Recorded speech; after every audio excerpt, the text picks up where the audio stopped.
YTN 라디오 대선 특별기획 삼장법사들의 정치 썰전.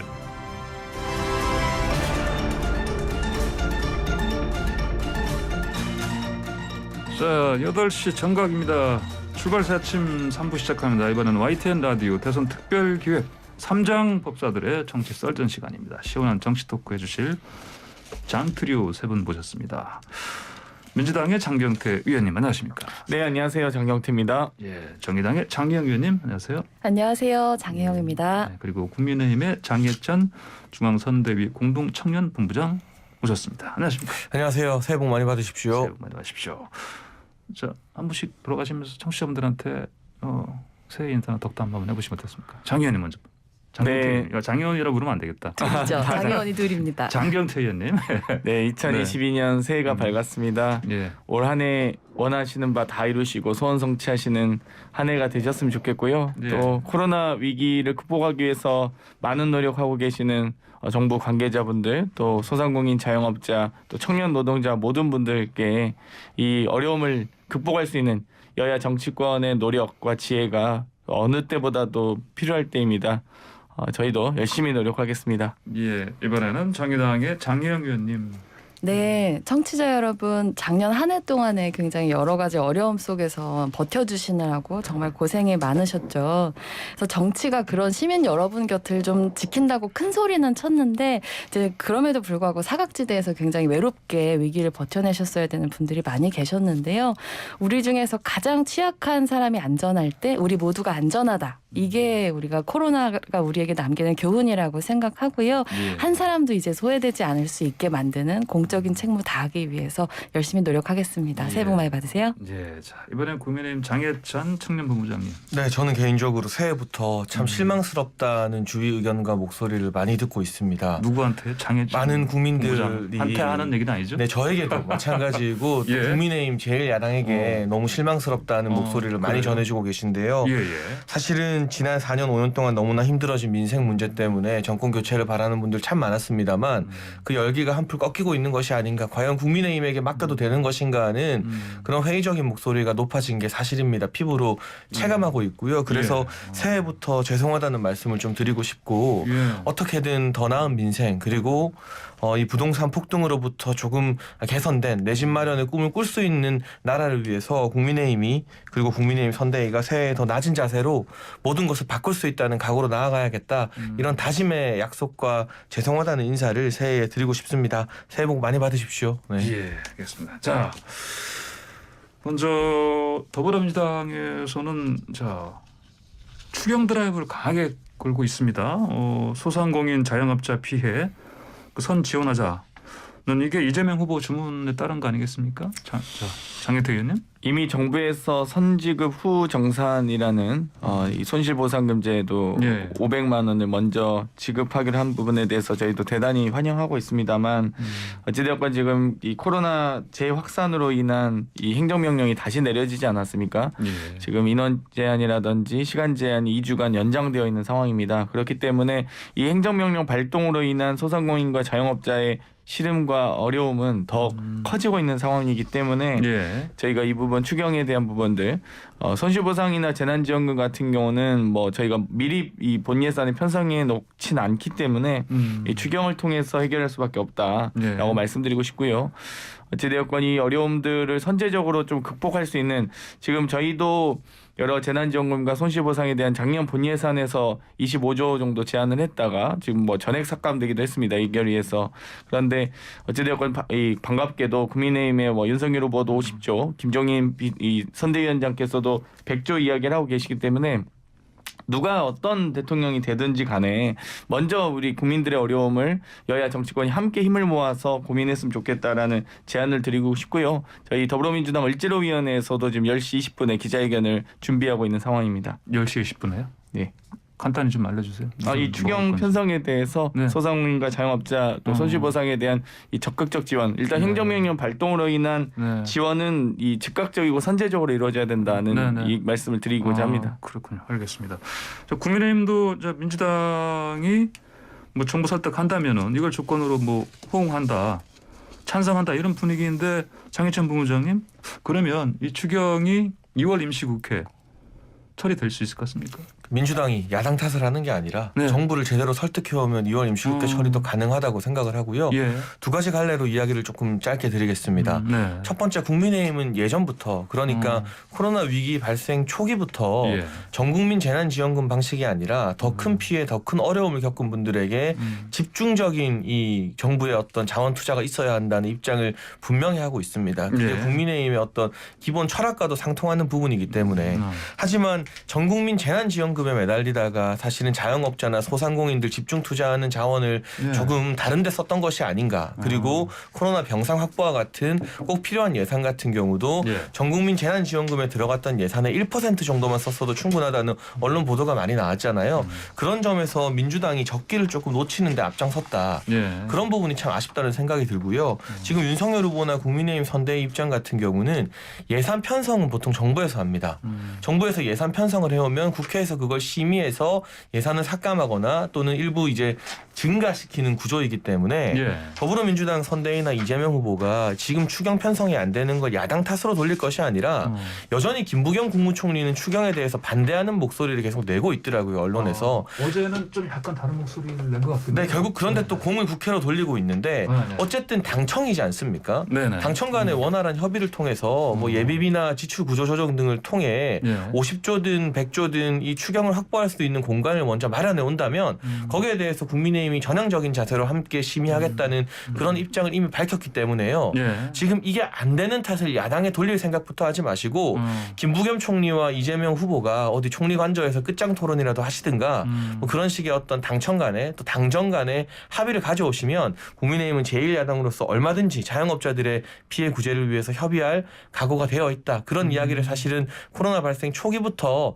집중 지원을 하자고 먼저 얘기했었기 때문에요. 예. 당정의 예산 편성만을 기다릴 뿐입니다. 알겠습니다. 저 장경 의원님 좀 양쪽 양당의 입장을 보면 어쨌든 뭐 큰 흐름에서는 추경으로 뭐 갈 것 같은데 네. 이거 물론 일각에서는 또 대선 뭐 앞에 두고 뭐 불기 아니냐 이런 얘기도 하지만은 이 흐름 어떻게 지금 지켜보겠습니까? 네, 일단 코로나 손실보상을 위해서 추경이 필요하다라고 네. 하는 목소리 그 자체를 뭐 이렇게 선거용 돈 풀기다 뭐 이런 식으로 비난하기는 좀 어려운 상황이라고 생각을 합니다. 예. 그러니까 작년에 비교해 보시면은 이해하실 수 있을 텐데요. 작년에 2차례를 추경했음에도 불구하고 이 코로나19를 통해서 자영업자분들이 보신 손실이나 예. 혹은 시민들 사이에서 불평등이 심화되는 것을 막을 수는 없었거든요. 근데 올해 예산 총지출 규모가 607조 정도 되는데 네. 그게 작년 2차 추경에 비하면 3조 정도밖에 차이가 안 나기 때문에 예. 이런 이후에 피해를 지원하기 위해서는 추경은 필요하다 이렇게 네. 얘기할 수 있을 것 같습니다. 예. 근데 중요한 거는 구체적으로 어디다가 얼만큼 쓸 거냐라고 하는 지출의 원칙이 있어야 되는데 예. 여전히 그게 없이 숫자부터 나오고 있는 거죠. 100조, 50조, 30조 숫자부터 얘기하는데 이렇게 되니까 추경 논의가 주먹구구식 돈풀기 아니냐라고 하는 의혹을 사는 거라고 생각을 합니다. 예. 벌써 저희가 횟수로 따지면 코로나 3년 차거든요. 네. 근데 여전히 자영업자 손실을 어떻게 확인해서 얼마까지 보전하겠다는 건지 또 자영업자뿐만 아니라 아예 일자리를 구하지 못하고 있는 청년들이나 예. 이런 코로나19에 있어서 가장 민감하게 직업을 잃거나 경력 단절을 겪는 특히나 이제 청년 여성들의 경우에는 어떻게 지원할 건지 그 구체성이나 근거에 관련된 것이 없이 일단 그냥 규모로 나오니까 예. 이게 무슨 추경의 경매 입찰하는 것도 아니고 진정성 있게 받아들여지기보다는 이거 선거용으로 돈 푸는 거 아니냐라고 네. 하는 비판을 일각에서 받는 거라고 봅니다. 예. 그래서 내용과 원칙이 있고 그 다음에 결과적으로 그 계산 하에 소요되는 규모를 어디까지 할 수 있을 거냐 이렇게 저희가 추경 논의를 해야 된다고 하는 게 정의당 입장입니다. 그렇군요. 알겠습니다. 예. 자, 다음 주제 넘어가 보시죠. 새해 첫날 강원도 동부전선 최전방 철책에 뚫렸다. 근데 이번엔 북에서 남으로가 아니고요. 남에서 북으로 사실 뚫린 건데 우리 아직은 정확하게 신원이 안 나왔는데 국민으로 추정됩니다. 현역 군인 같지는 않고요. 한 명이 월북했습니다. 최초 그 넘어갈 때 찍혔다는데 CCTV에 몰았다 가고요. 3시간 동안. 이거 어떻게 보셔야 되겠습니까? 일단 장희찬 본부장님. 아무리 우리 군 장병들 최전방에서 고생하고 있는 거 제가 잘 알고 있고 참 감사하게 생각합니다만 전반적인 이 안보 무능 그리고 국민을 정말 불안하게 만드는 일들이 예. 연이어 계속 일어나고 있는 점에 대해서는 참 안타깝다 비판하지 않을 수가 없습니다. 이 지역에서 뭐 2012년으로 거슬러 올라가면 노크 기순이 있었죠. 해당 네. 경계 근처에서. 네, 네. 그런데 최근 1, 2년 사이만 봐도요. 2020년 11월에도 월책 기순이 있었고요. 또 지난해 2월에는 해엄 기순이 있었습니다. 그리고 또 이번에 이 우리 국민으로 추정되는 한 사람이 월북한 것인데요. 예. 2년 사이에 비슷한 지역에서 벌써 3차례나 경계 실패 사태가 일어났고 지금 앵커님 말씀해 주신 것처럼 CCTV에 감지가 되었음에도 불구하고 3시간가량 손을 놓고 있었다는 거 아니겠습니까? 그리고 언론 보도를 보니까 아직까지 이 월북한 우리 국민으로 추정되는 분이 남자인지 여자인지 뭐 나이대가 어느 정도인지조차 추정이 안 되고 있는데 이게 단순 월북인 것인지 아니면 어떤 안보상의 위협을 가할 만한 월북인 것인지 전혀 파악이 안 되고 있고요. 그리고 우리 국민이라면 월북 이후에 어떤 생존 여부라든가 안전에 대해서도 우리 국가가 책임질 의무가 있는 거 아니겠습니까? 북한에 통지문을 보냈지만 이분의 어떤 월북 이후 행적에 대해서도 전혀 감지되는 게 없다고 합니다. 총체적 안보 무능이고 민주당에서도 지금 군과 이 경계하고 있는 부대를 비판하고 있는데 예. 벌써 지난 2년 사이에 3차례 같은 지역에서 비슷한 일들이 반복적으로 벌어지고 있지 않습니까? 그리고 아시는 것처럼 서욱 국방부 장관 체제에서 이런 이 안보 무능뿐만이 아니라 경계 실패뿐만이 아니라 하다못해 우리 장병들 밥 주는 문제까지도 제대로 못해서 전체 장병 회의가 이제 장성 회의가 2번이나 열렸는데요. 이게 결국 다른 군대가 아니라 문재인 정부의 군대이거든요. 해당 어떤 부대의 지휘관에게만 애꿎은 문책을 할 것이 아니라 예. 그런 문책도 필요합니다만 전반적인 군 지휘 태세 자체를 다시 한번 재점검할 필요가 있는 것은 아닌가 매우 심각한 안보 위협으로 받아들이고 조치했으면 하는 바람입니다. 예. 자, 민주당에서는 어떻게 보십니까? 사실 이곳이 사실 그 22사단이 단순히 육지 쪽만이 아니고요. 그것도 해안 쪽까지 고성 쪽, 같이 하고 있는 해안까지 상황인데 하는데. 자, 계속해서 이런 일이 벌어지는 상황인데 어떻게 해야 되겠습니까? 장해찬 본부장님께서도 군대를 다녀오셨을 텐데요. 어찌되었건 이 저도 경계 근무 설 때 이 강추위에 안경에 서리가 끼고 정말 어려운 정말 근무 여건입니다. 그만큼 이제는 더 이상 병사 탓해서는 안 된다 이렇게 생각을 말씀드리고 싶고요. 그만큼 이 과학화 선진화된 군대가 더욱 필요한 상황이라고 봅니다. 이 현재 이 8사단 22사단 같은 경우도 8군단 지역이긴 한데 예. 여러 가지 이제 지금 산악 태백산맥부터 시작해서 고성 해안까지 이 관리하고 있는 작전 반경이 대단히 넓은 부대이기도 하고요. 뭐 별들의 무덤이라는 칭호까지도 있기도 합니다. 그렇기 그렇죠. 때문에 이 해당 지역에 지금 과학화 경계 시스템이 적용되고 있지만 또 마침 또 이 사과만 당이 어딥니까? 국민의힘 아닙니까? 그러니까 저희가 국회 상황도 좀 아시면서 얘기해 주셨으면 좋겠습니다. 장혜영 의원님께서는 뭐가 문제라고 보시는지요? 네, 일단 장경태 의원님께서 얘기를 해주셨었던 것처럼 예. 이번에 문제가 일어났었던 고성 22사단이라는 곳이 임무 수행 환경이 대단히 복잡한 곳입니다. 휴전선이 북쪽으로 이렇게 급격하게 휘어져서 올라가면서 예. 그 전방에는 육지 경계를 해야 되고 동해안 쪽의 경계도 굉장히 길어서 이 경계 책임하는 지역이 거의 100km에 육박하거든요. 예, 예. 이게 다른 사단으로 치자면 서너 배고 인접사단에서 봐도 5배에서 6배 정도라고 합니다. 예. 이런 복잡한 환경이 있기 때문에 부대원들이 적응하기 되게 쉽지 않고요. 수면 부족, 스트레스에 계속 시달리고 있고 그래서 앞서서 장해찬 본부장님 말씀해 주셨지만 뭐 2012년에 노크 기순부터 포함해가지고 여러 가지 문제들 뭐 장비 오작동부터 뭐 해안에 훼손된 철책들 북한에서 어선이 출몰하는 것까지 온갖 문제들이 수시로 발생하는 지역이란 말이에요. 근데 문제가 있을 때마다 지금까지 우리가 이런 걸 해결해 왔었던 방식이라는 게 예. 단순히 그냥 지휘관들한테 책임 묻고 물론 장비를 현대화하는 노력 이런 걸 해왔음에도 불구하고 여전히 문제 해결이 안 되는 것이 단순히 지휘관의 문제거나 장비의 문제일 거냐라고 네. 본다면 구조적이고 근본적인 군의 문제라고 얘기하는 게 맞다고 생각합니다.